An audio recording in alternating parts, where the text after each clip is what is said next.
آپ سمجھتے ہیں گشت ملاقاتیں کرنے کے لیے نہیں، گشت اس لیے ہے تاکہ ہر مسلمان کو غفلت کے، شرک اور کفر کے، ارتداد اور جہالت کے، منکرات اور گناہوں کی ظلمتوں کے ماحول سے نکال کر ہر مسلمان کو عمل کے ماحول میں لایا جائے، اس کے لیے گشت ہے۔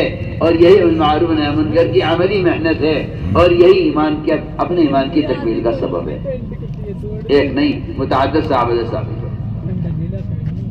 روا کہہ رہے ہیں اٹھو ہمارے ساتھ گھر پر ایمان لائیں گے۔ عثمان نہ آتا ہی حضرت عمر رضی اللہ تعالیٰ فرماتے ہیں میں ایک ایک کے دو کے ہاتھ پکڑتا تھا بازار میں اور ان سے کہتا تھا کہ چلو میرے ساتھ مسجد میں۔ حضرت فرماتے ہیں یہ کام میں اس لیے کرتا تھا تاکہ میرے ایمان میں زیادتی ہو۔ میں اب تک حیران ہوں کہ لوگ تبلیغی گشت کے مقصد کو سمجھے نہیں ہیں۔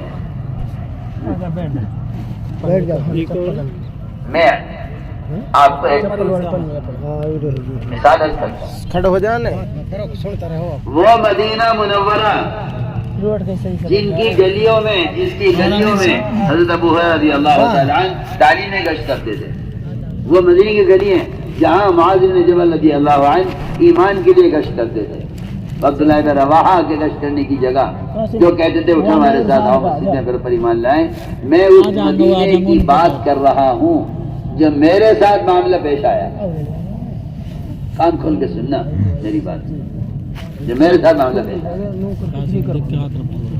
میں اپنی آنکھوں دیکھا، اپنے ساتھ پیش آنے والے واقعہ آپ سے عرض کر رہا ہوں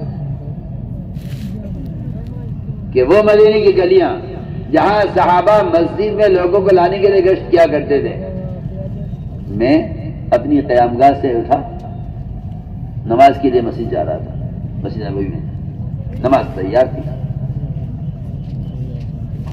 شاید 2-4 منٹ اذان میں تھے، میں حرم کے اور اپنی قیام گاہ کے درمیان میں تھا، اچانک 5-6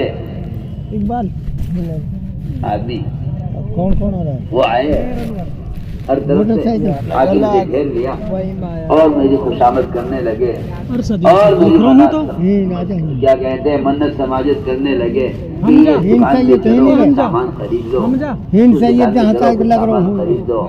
میں نے کبھی میں نماز کے لیے جا رہا ہوں، نماز تو قریب ہے، نہیں آپ ہو جائے گی نماز بھی، نماز میں کبھی آپ بس 5 منٹ کے لیے دکان میں آ جائیں۔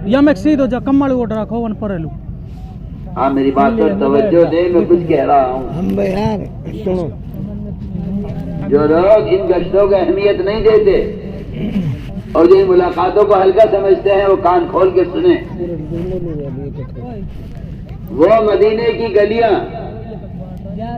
جہاں امام المحدثین ابو ہریرہ، امام العلماء معاذ بن جبل اور عمر بن خطاب جیسے صحابہ گلیوں میں گشت کر کر کے لوگوں کو مسجد میں لاتے تھے، آج اس مدینے کی گلی میں نماز کے لیے مسجد میں جانے والے آدمی کو دکانوں کے ایجنٹ پکڑ پکڑ کر انہیں دکان میں لے جا رہے ہیں۔ وہ کہہ رہا میں نماز پڑھنے جا رہا ہوں، یہ کہہ رہے نہیں پڑھ لینا بعد میں نماز، تم سامان دے دو۔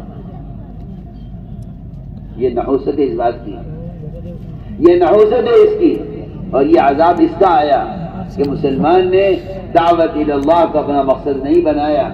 اب وہ مدینے کی گلیوں میں حرم میں جانے والے نمازی کو روک کر اسے دکان میں لے جانے پر مجبور کر رہے ہیں، ہاتھ پکڑ رہے، ہاتھ پکڑ، آئیے آئیے۔ میں نے پوچھا ان سے، میں نے کہا تمہیں شرم نہیں آ رہی؟ یہ وہ مدینہ منورہ ہے جہاں گشت کر کے لوگوں کو بازار سے مسجد میں لایا جاتا تھا، آج وہی مدینہ منورہ ہے کہ مسجد میں جانے والے کا ہاتھ پکڑ کے اس کو کھینچ کے بازار لے جایا جا رہا ہے۔ میں نے پوچھا ان سے، میں نے تمہیں کیا ملے گا اس میں؟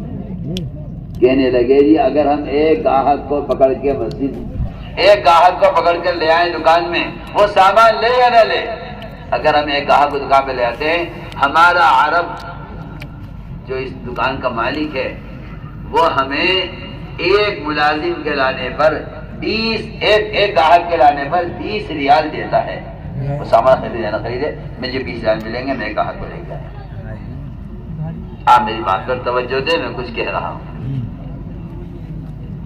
اس مال کمانے کی دھن میں اور دنیا سمیٹنے کی مصیبت میں مکے مدینے کی گلیوں میں جا کر آپ دیکھیں کہ وہاں ہندوستان کے مسلمانوں کی بات کر رہا ہوں میں وہاں کسی مشرک کافر کی بات نہیں کر رہا، میں ہندوستان کے مسلمان کی بات کہہ رہا ہوں۔ ہندوستان کے لوگ تھے وہ جنہوں نے مجھے وہاں مجبور کیا اور یہ کہا کہ چلیے بازار سامان خریدیے۔ میں نے کہا اگر خدا کی قسم اگر تم ہندوستان میں یہ کام کر کے یہاں آتے تو تمہیں پتہ چلتا کہ مدینے کی بستی میں صحابہ کے زمانے میں بازاروں میں گشت کیسے ہوتا تھا۔ بلال گھر گھر پر جا کر لوگوں کو نماز کے لیے کیسے بلا کر لاتے۔ میں نے کہا یہ لعنت ہے تم پر اس کی کہ تم نے اگر اپنے ملک میں اس راستے میں وقت لگا لیا ہوتا تو تمہیں پتہ چلتا کہ اس گشت کی حقیقت وہاں کیا تھی۔ تم نے اپنے ملک وقت نہیں لگایا، تم مکے مدینے میں آ کر دنیا کما رہے ہو اور یہاں حج کے اور نماز کے لیے آنے والے حاجیوں کو اور عبادت کرنے والوں کو مسجد سے روک روک کر بازار لے جا رہے ہو، یہ اس کی نحوست ہے۔ آپ بیٹھے حکم لگاتے رہیے کہ کیا نکلنا فرض ہے، کیا دعوت دینا ضروری ہے، کیا گشت کرنا کوئی لازم ہے، آپ بیٹھے حکم لگاتے رہیے۔ آپ سے کوئی مسئلہ پوچھے گا کہ آپ کہتے نا کوئی ضروری نہیں ہے گشت کرنا، کوئی فرض نہیں ہے، آپ کو اندازہ نہیں ہے نا اس کا۔ اگر ایک مسلمان دعوت اللہ کے ارادے کے بغیر بازار میں اترے گا، اس کے ہاتھ میں شیطان کا جھنڈا ہوگا۔ آپ پڑھیے کہ بازار جانے والے ہاتھ میں شیطان کا جھنڈا ہوتا ہے، شیطان کی جھنڈا کہ اس کا شیطان کا کام یہ ہے کہ آپ کو عمل سے روک کر دنیا میں لگائے گا۔ میں نے ایک مثال دی ہے تمہیں سمجھانے کے لیے، آپ خود ہی فیصلہ کریں، آپ جا کے دیکھ لو۔ آپ کو مدینہ منورہ کی مسجد میں حرم میں دکانوں کے ایجنٹ ملیں گے جو صفوں کے درمیان پھر رہے ہوں گے اور لوگوں کی تشکیل کریں گے کہ چلو دکان پہ چلو کچھ سامان خرید لو۔ جہاں مسجد کے ماحول میں لا کر دنیا کی نفرت پیدا کی جاتی تھی، وہاں مسجد کے اندر لوگوں کو، حاجیوں کو ایجنٹ تیار کر کے لے جاتے ہیں مسجد سے باہر کے چلو بازار چلو۔ میرے دوستوں میں کچھ کہہ رہا ہوں، اگر وہاں مدینے میں یہ ہو سکتا ہے تو تمہاری میوات کے کون سے پر لگے ہوئے ہیں؟ تمہاری میوات میں کیا نہیں ہو سکتا؟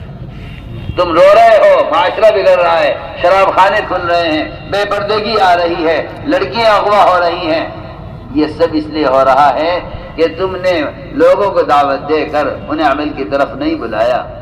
اگر تم دعوت دے کر عمل کی طرف نہیں لاؤ گے، شیطان دعوت دے کر گناہوں کی طرف لے جائے گا۔